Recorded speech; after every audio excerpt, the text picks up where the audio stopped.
So after Sean Connery's departure finally from the James Bond series,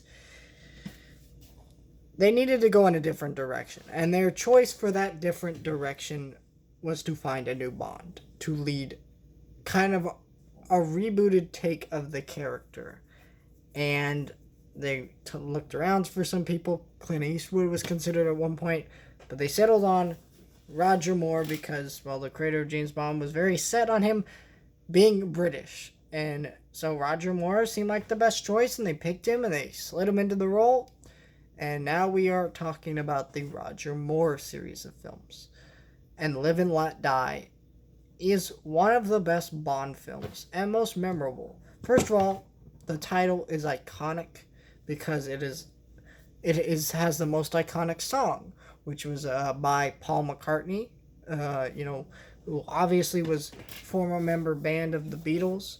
It's one of his top selling single songs. It's an iconic song, and it's iconic outside of Bond. I think a lot of that has to do with it playing in Shrek 3 of all things, even though it does not fit that movie at all. But it's an iconic song. We all know this movie. Even if you don't know James Bond, it's very possible you know that song. And it is one of the best Bond songs of all time. The most iconic, most memorable. And also Roger Moore is an amazing Bond. He is suave. He's suave. He's handsome. He's incredibly good looking. He perfectly embodies everything that character stands for. And this is a really great entry because I think what people were getting tired of with the Sean Connery movies is they were all kind of feeling the same. And Sean Connery was also getting tired of doing the role, and it just felt like, all right, I think we peaked at a certain point and we needed to stop. So Roger Moore not only being a fresh, different take on the character, but this movie also being a blaxploitation kind of movie, and thing like that, really brought this fresh take to the movie. This movie has a very different type of action and things like that, and different types of things, while all still feeling like Bond. It has a different vibe to it, and it works really well, and it makes it a very, very solid entry into the series, and one of the best of all time, because it was able to reboot the character and do it in a fresh and interesting way.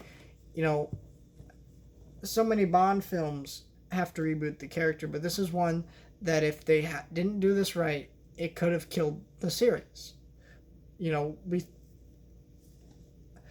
Daniel Craig doesn't really matter that much because in the grand scheme of things, they will always reboot Bond.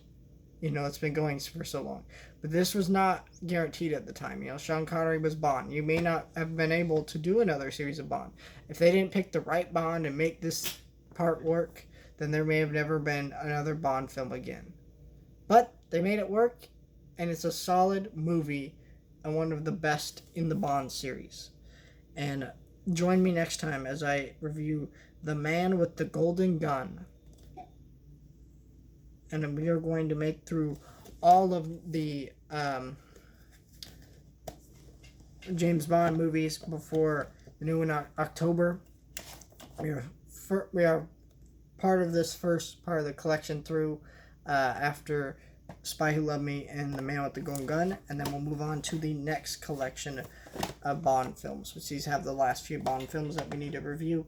So we will be reviewing every single Bond film, so stay tuned for all those reviews. And thank you guys for watching, and I hope that we all can get to